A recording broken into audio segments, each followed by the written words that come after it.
नमस्कार। BSR government arts college की online classes में आपका स्वागत है।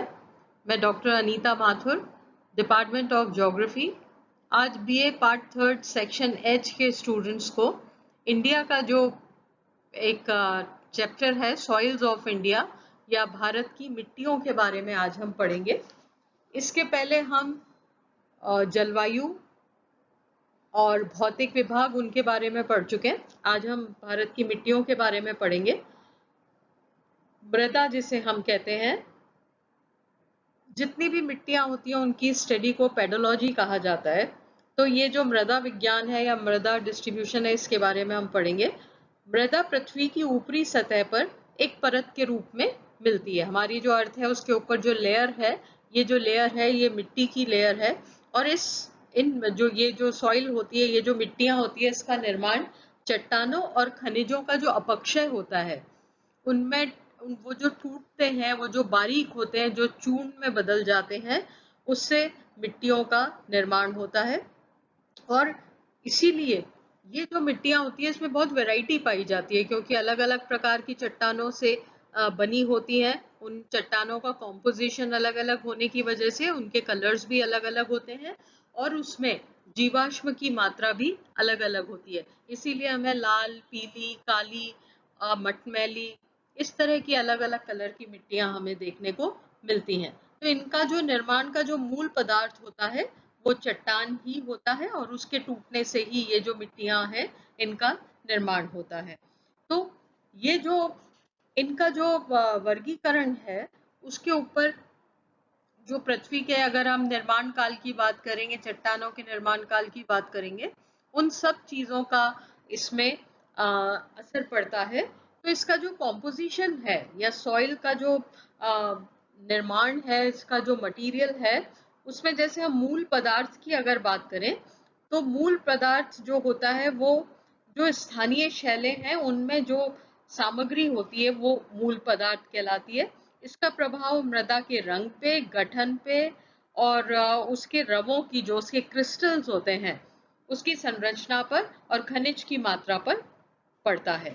लाल रंग की जो सॉइल होती है वो ग्रेनाइट और नीच शैलों से मिलके बनी होती है, और क्योंकि उसमें आयरन का थोड़ा सा अंश होता है इसलिए उसका कलर जो होता है वो अलग प्रकार का होता है। और जो मैदानी क्षेत्रों की मिट्टी है वो कंपैरेटिवली बारीक होती है। दक्षिण पठार की जो मिट्टी है वो मोटे कणों वाली होती है, क्योंकि इनका जो रासायनिक परिवर्तन क्रम है वो इस प्रकार का होता है कि वो उसको इस रूप में हमारे सामने रखता है। फिर हम अगर इसमें उच्चावच या रिलीफ के रोल की बात करते हैं तो उच्चावच मृदा निर्माण का एक प्रमुख कारक है, जो ढाल के अनुसार मृदा का जो निर्माण होता है उसको प्रभावित करता है। तीव्र ढाल वाले धरातल पर जलीय प्रवाह तेज होता है। उसका क्या असर होता है कि मृदा निर्माण की जो प्रक्रिया है वो धीमी होती है और अपरदन यहाँ पर तेजी से बढ़ता है। फलस्वरूप जहां पर भी अधिक ढलान होता है वहां मृदा की गहराई कम होती है, क्योंकि अपरदन के द्वारा वो मटेरियल वहां से आगे की तरफ चला जाता है, इसलिए यहाँ पे पतली परत के रूप में मिट्टियां पाई जाती है। इसके विपरीत जो कम ढाल वाले, मंद ढाल वाले क्षेत्र होते हैं वहां पर जो फ्लो होता है वो धीमा होता है, इसलिए यहाँ पर जो मिट्टी पाई जाती है उसकी गहराई अधिक होती है, क्योंकि उसमें अपरदन और उसके परिवहन की जो स्पीड होती है वो स्पीड कंपैरेटिवली कम होती है। और जो मैदानों की मिट्टी होती है जहां पर फ्लो सबसे कम होता है, स्पीड सबसे कम होती है, इसलिए वहां मिट्टी की गहराई जो होती है वो सबसे अधिक पाई जाती है। वहां के मिट्टी के उपजाऊ तत्वों का नाश नहीं होता है, इसलिए वो मिट्टी सबसे ज्यादा हम उपजाऊ उसको मानते हैं। इसीलिए नदियों के जो मैदान होते हैं उन मैदानों में अच्छी मिट्टी पाई जाती है। कृषि के लिए वो क्षेत्र हम बहुत ही आदर्श क्षेत्र के रूप में मानते हैं। तो ये जो यहाँ पर जो वाटर का फ्लो है या अपरदन और अपक्षय की जो क्रिया है, और उसके साथ साथ सूर्य का जो ताप है वो इस सारी क्रिया पर बहुत प्रभाव डालता है और उसी के आधार पर मिट्टी की जो गहराई है वो डिसाइड होती है। फिर हम बात करते हैं जलवायु की। जलवायु मृदा निर्माण और उसके संगठन में प्रमुख नियंत्रक कारक होता है। जो कि डायरेक्टली और इनडायरेक्टली इन सभी को प्रभावित करता है।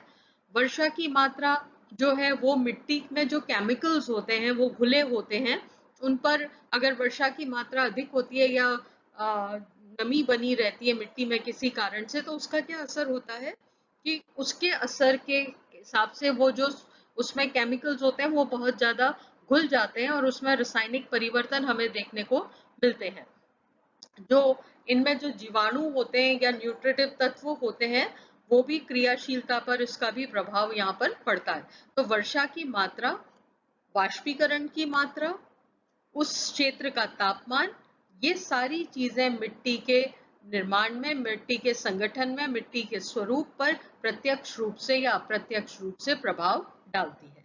फिर हम बात करते हैं जैविक पदार्थों की। ये जैविक पदार्थ क्या है कि जो मिट्टी होती है उसमें कुछ मात्रा में प्राकृतिक वनस्पति के तत्व जो होते हैं वो सम्मिलित रहते हैं, घुले रहते हैं, जिसको हम ह्यूमस या जीवांश कहते हैं। और ये जीवांश जितने अधिक क्वांटिटी में मिट्टी में होते हैं, मिट्टी उतनी ही उत्पादक होती है।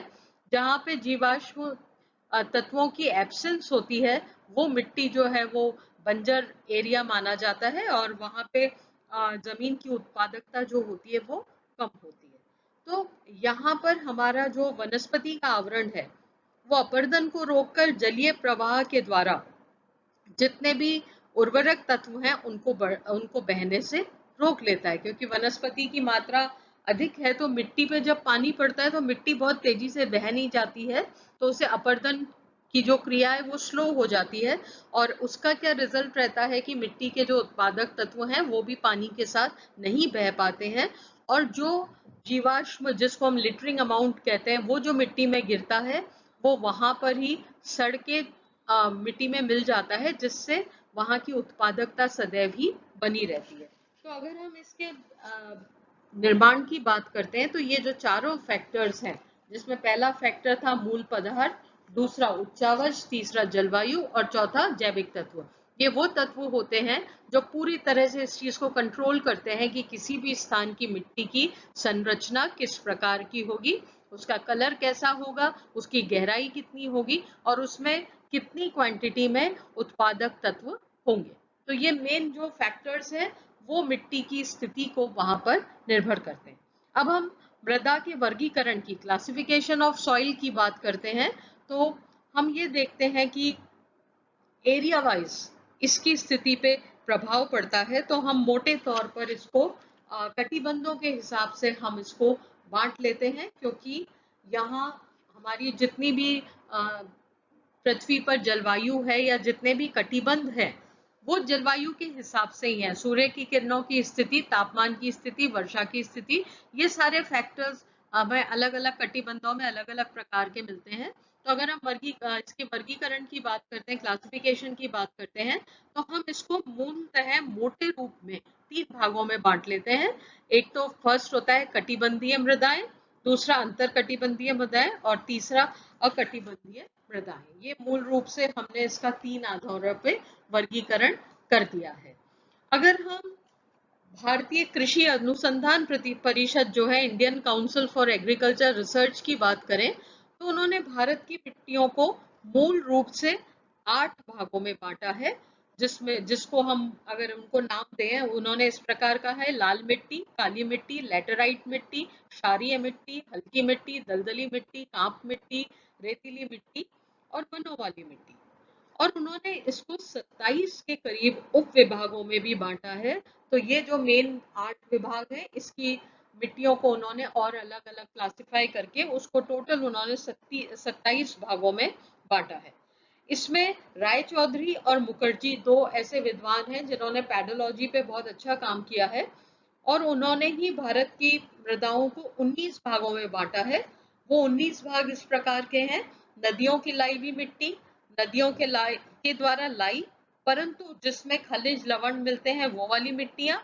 तीसरा, नदियों के द्वारा लाई गई तटीय प्रदेश की बलुई मिट्टी। चौथा, नदी की तलहटी की पुरानी मिट्टी। पांचवा, डेल्टा प्रदेश की लवणीय मिट्टी।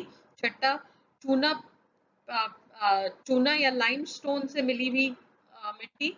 सातवां, गहरी काली मिट्टी। आठवां, मध्यम काली मिट्टी। 9वां कम गहरी चिकनी मिट्टी, 10वां लाल व काली मिट्टी का मिश्रण, 11वां लाल मिट्टी, 12 लाल बलुई पत्थर वाली मिट्टी, 13 मिश्रित लाल दोमट और बलुई मिट्टी, 14 कंकरीली मिट्टी जिसमें थोड़े कंकर होते हैं, 15 तराई क्षेत्र की मिट्टी, 16 पहाड़ी क्षेत्र की मिट्टी, 17 दलदली क्षेत्र की मिट्टी और जो 18 नंबर पे उन्होंने दिया वो है पीट मिट्टी और 19 पे मरुस्थलीय मिट्टी। तो जो राय चौधरी और मुखर्जी हैं उन्होंने अपने क्लासिफिकेशन में भारत की मिट्टियों को इस प्रकार से बांटा है। परंतु अगर हम भारत की भूवैज्ञानिक संरचना की बात करते हैं, धरातलीय उच्चावच की बात करते हैं, जलवायु की बात करते हैं, प्राकृतिक वनस्पति की विभिन्नता के कारण विभिन्न भौगोलिक प्रदेशों में भिन्न भिन्न प्रकार की मृदाएं पाई जाती है। हम उस आधार पर देखें तो भारत की मिट्टियों को हमने मेन रूप से 6 विभागों में बांटा है और इसमें हमने जलोढ़ मिट्टी, काली मिट्टी, लाल मिट्टी, लैटेराइट मिट्टी, पर्वतीय मिट्टी और मरुस्थलीय मिट्टी, इस प्रकार से हमने इसको 6 भागों में बांट दिया है। आपके सामने जो ये मानचित्र नजर आ रहा है, इसमें हमने इसको बहुत अच्छी तरह से क्लासिफाई करके बता दिया है कि किस प्रकार से भारत में मिट्टी का जो डिस्ट्रीब्यूशन है वो इस मैप के आपको समझ में आ जाएगा कि किस प्रकार की मिट्टी किस क्षेत्र में पाई जाती है। अब अगर हम इस क्लासिफिकेशन की बात करते हैं या इस डिस्ट्रीब्यूशन ऑफ सॉइल की बात करते हैं तो सबसे पहले हम बात करेंगे जलोढ़ मिट्टी की, जिसको हम कहते हैं एल्यूवियल सॉइल। ये जो इस प्रकार की जो मिट्टी है वो भारत के लगभग 7.7 लाख वर्ग किलोमीटर क्षेत्र में फैली हुई है, जो देश के कुल जितना भी लैंड एरिया है भारत का उसके 24% क्षेत्र में ये मिट्टी फैली हुई है। अगर हम इस मिट्टी को मोटे तौर पे देखें तो ये कौन सी मिट्टी है जो नदियों के मैदानों में पाई जाती है और ये बहुत उपजाऊ मिट्टी मानी जाती है। इसमें गंगा सतलुज का मैदान, ब्रह्मपुत्र का मैदान, महानदी, गोदावरी, कृष्णा, कावेरी, डेल्टाई प्रदेश, तटीय क्षेत्र, वो सारी जो मिट्टियां हैं उनको हम जलोढ़ मिट्टी के रूप में देखते हैं। ये उपजाऊ तो होती ही है और ये हर साल इसमें ये बदलती रहती है। नदी के पानी के बहाव के साथ साथ नई मिट्टी आती रहती है, इसलिए इस क्षेत्र की मिट्टी की उत्पादकता जो है वो सदैव ही बनी रहती है। ये इस अगर हम मिट्टी की बात करें तो उत्तरी भारत में जो विशाल नदियों का मैदान है जहाँ प्रतिवर्ष नदी जो है वो बड़ी मात्रा में मिट्टी को लाके यहाँ पर बिछा देती है, इसमें चूना और पोटाश की मात्रा सबसे अधिक होती है। राज्यों के अनुसार अगर हम उस दृष्टि से देखें तो ये मृदा राजस्थान, पंजाब, उत्तर प्रदेश, बिहार, वेस्ट बंगाल, उड़ीसा और आसाम में मिलती है। हम इसके रंग की बात करें तो इसका रंग साधारण तौर पे अगर हम देखें तो धूसर हल्का भूरा या हल्का सा पीलापन लिए हुए होता है और ये इनका अगर हम संगठन की बात करें, इसके कंपोजिशन की बात करें तो ये शैल, दोमट और सिल्टी की मृतिका से युक्त होता है जो स्थानिक विभिन्नताएं रखती है। इसलिए एरिया के हिसाब से इस सॉइल के कलर में थोड़ा थोड़ा बदलाव आपको देखने को मिलता है। इसमें खनिज पदार्थ भी अलग अलग क्षेत्र में अलग अलग प्रकार के पाए जाते हैं और यह मृदा पादपों के विकास के लिए सबसे अधिक पोषण पदार्थों वाली होती है, इसीलिए इसमें फॉस्फोट, चूना, पोटाश अच्छी मात्रा में मिलता है। नाइट्रोजन और जीवाश्म की कमी होती है। ये मिट्टी काफी गहराई वाली होती है। क्यों गहराई वाली होती है? क्योंकि ये मैदानी क्षेत्र में पाई जाती है और जहां पर एक स्वाभाविक तौर पर उसकी स्थिति इस प्रकार की होती है कि वहां पर मिट्टी की गहराई जो है वो बहुत अधिक गहरी, कई कई क्षेत्रों में तो 6000 मीटर तक हम इसकी मिट्टी की गहराई ये पाई जाती है। ये मिट्टी अपनी प्रोडक्टिविटी के लिए, उर्वरा शक्ति के लिए प्रसिद्ध होती है और इस क्षेत्र में खाद्यान्न, दलहन, तिलहन, रेशेदार फसलें अच्छी मात्रा में पैदा की जाती है। इस मिट्टी को भी तराई, बांगर, खादर 3 भागों में विभाजित करते हैं। तराई भाबर में समानांतर दक्षिण में मिलती है जहाँ पे बारीक कंकर और रेत और चिकनी मृदा और छोटे छोटे पत्थर मिलते हैं। जहाँ पर चूने की मात्रा अधिक होती है वहाँ पे गन्ने की कृषि इससे बड़ी मात्रा में की जाती है और इस मिट्टी में रेत रेत के साथ साथ सिल्ट और मृत्तिका के अनुपात में विभिन्नताएं पाई जाती है। अगर हम बांगर क्षेत्र की बात करें तो वहाँ पे कंकरों की प्रधानता होती है, वो ज्यादा मात्रा में मिलते हैं। जो सतलज नदी का जो क्षेत्र है, मैदानी ऊपरी क्षेत्र है, वहां पर इस प्रकार की स्थिति मिलती है। वहां पर सामान्यतः बाढ़ का पानी नहीं पहुंचता है। ये जो उसका ऊंचा वाला क्षेत्र है उसकी हम बात कर रहे हैं, तो इसमें चीका और बालू की मात्रा लगभग समान होती है और कंपैरेटिवली इस क्षेत्र में मिट्टी का कलर जो होता है वो कंपैरेटिवली थोड़ा डार्क होता है। हम इसके नीचे निचले सतह की बात करें तो थोड़ा बहुत लाइमस्टोन या चूने की गांठें यहाँ पर मिलती हैं, जिन्हें हम कंकर कहते हैं। और रबी की फसलें पैदा करने के लिए ये मिट्टी बहुत उपयुक्त मानी जाती है। और पूर्वी तटीय क्षेत्र के ऊपरी भाग में ये बांगर जो है वो मृदा मिलती है, जिसमें तंबाकू और मक्का, ये दोनों जो कृषि फसलें हैं ये बड़ी मात्रा में मिलती है। जो खादर का क्षेत्र है इसमें सिल्ट और मृत्तिका अधिक मात्रा में मिलती है। और निम्न गंगा, जो गंगा का जो निचला मैदानी क्षेत्र है, ब्रह्मपुत्र की घाटी है, डेल्टाई क्षेत्रों में खादर मिलती है। और इस क्षेत्र की क्या विशेषता होती है कि यहाँ पे चावल, गेहूं, गन्ना और जूट की फसल अच्छी मात्रा में, बड़ी मात्रा में यहाँ पर मिलती है। ये जलोढ़ मृदा सर्वाधिक विस्तार वाली मृदा है। इसमें स्थानिक विभिन्नताएं मिलती है, उसके कलर में, उसमें अम्ल की मात्रा में, पोटाश की मात्रा में, ये सारी चीजों में इसमें विभिन्नताएं पाई जाती है और इसीलिए इसके कलर में भी बहुत ज्यादा वेरिएशंस पाए जाते हैं। कल के लेक्चर में हम काली मृदा और आगे दूसरी मृदाओं की हम बात करेंगे। Thank you.